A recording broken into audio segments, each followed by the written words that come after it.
Hello, my name is Jake Johnson, and I am the editor-in-chief of the Journal of the American Musicological Society. And I'm fortunate and excited to welcome you to our new JAMS author interview series.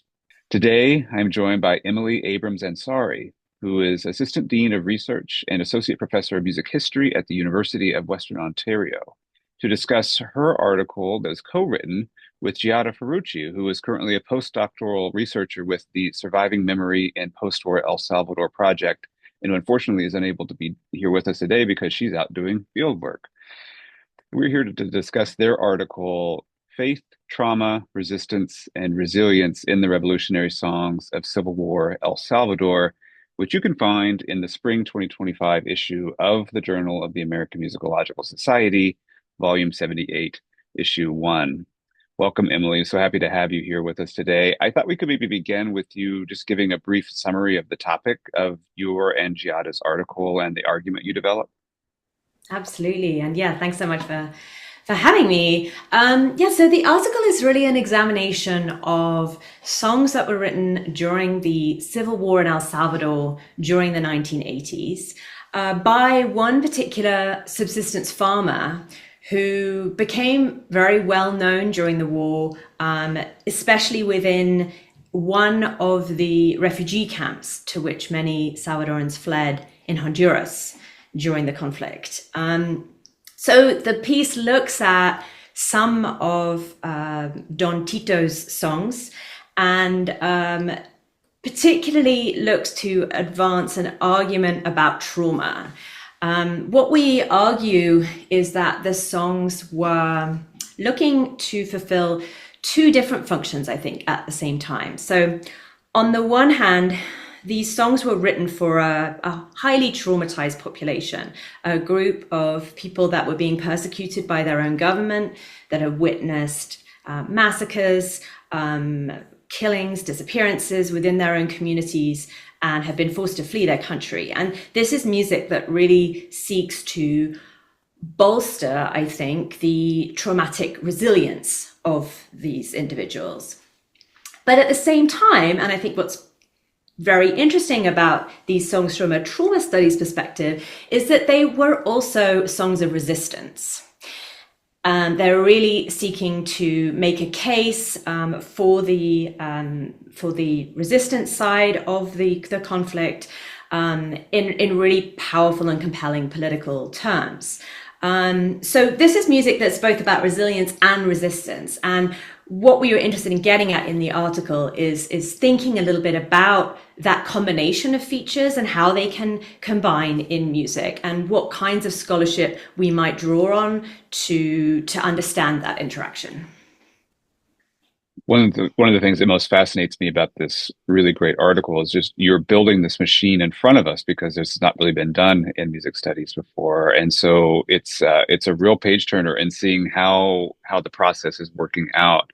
I'm wondering if there's something that most fascinated you about doing the project or digging into it. Absolutely, lots of different things. Certainly, doing research in El Salvador has been a life-changing experience for both of us.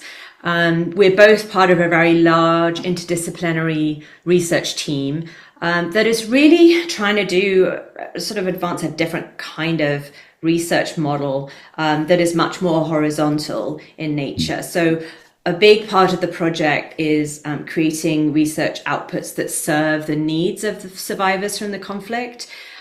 So although we are writing academic articles like this, our main focus is research outputs that really serve their needs. So we've made a documentary about the singer that the article is about. We're creating a digital archive of songs from the Civil War.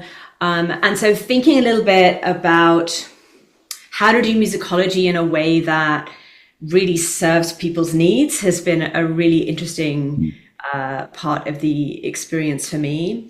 Another thing that I've really enjoyed digging into is I guess sort of thinking about songs as a primary source in a conflict, right? There isn't a lot of documentation of this conflict because the people that were on the receiving end of this oppression were not wealthy at all, and so didn't Mm. have the mechanisms to document what was happening to them. Many of them are illiterate, so they couldn't even write it down.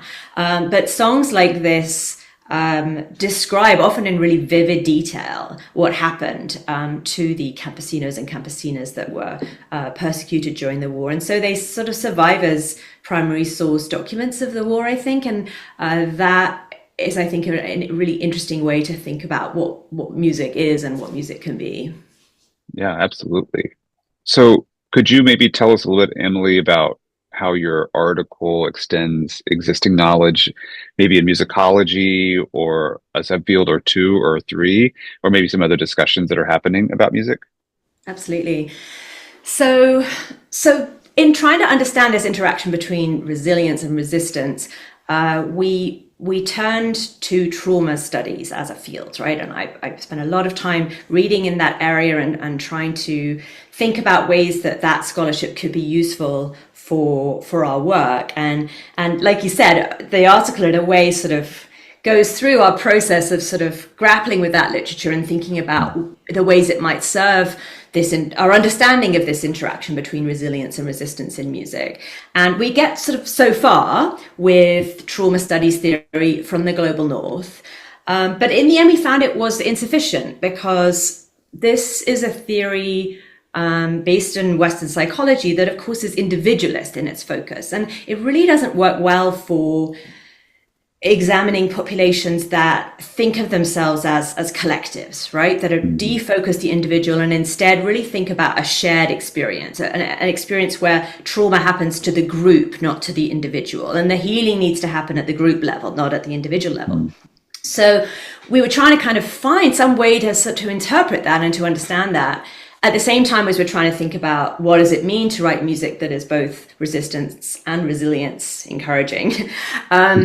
And we found in Latin American scholarship, in the end, the mechanisms to understand that. Perhaps unsurprisingly, since this is, of course, scholarship that explores this part of the world and explores, we used scholarship from religion and from psychology, but specifically the theories of liberation theology and liberation psychology to Mhm. interpret what was happening in these songs. And we argue in the end with the paper that these approaches provide a really useful way to think about this interaction in music, which of course is an interaction that we see in many protest traditions that express the experiences of oppressed groups, right? I think, for example, perhaps in the United States, the most obvious example is the civil rights movement, right? Another music tradition that really brings together resilience and resistance, right? And indeed, the whole of Black music history, in a way, can be understood to be about that interaction, right? But we haven't really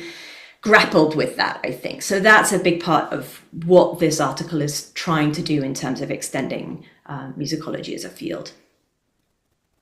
Thank you so much. So the last question, I'm wondering if you have maybe a thought or two about what someone like a student or somebody who's new to the field of musicology, like what would you most want them to take away from yours and Giada's work? So, first of all, as you mentioned at the beginning, this isn't a tradition that is much known about. And so I think the first and most straightforward thing is just kind of more of an understanding of a Latin American folk music tradition that hasn't been much written about in musicology and Mhm. ethnomusicology. Understanding that tradition then provides a lens to understand the Salvadoran Civil War, again, another conflict that many readers in English won't be so familiar with, although, of course, like many conflicts during the second half of the 20th century in Central America, the United States was heavily involved in that conflict. So it's a part of American history as well as Central American history.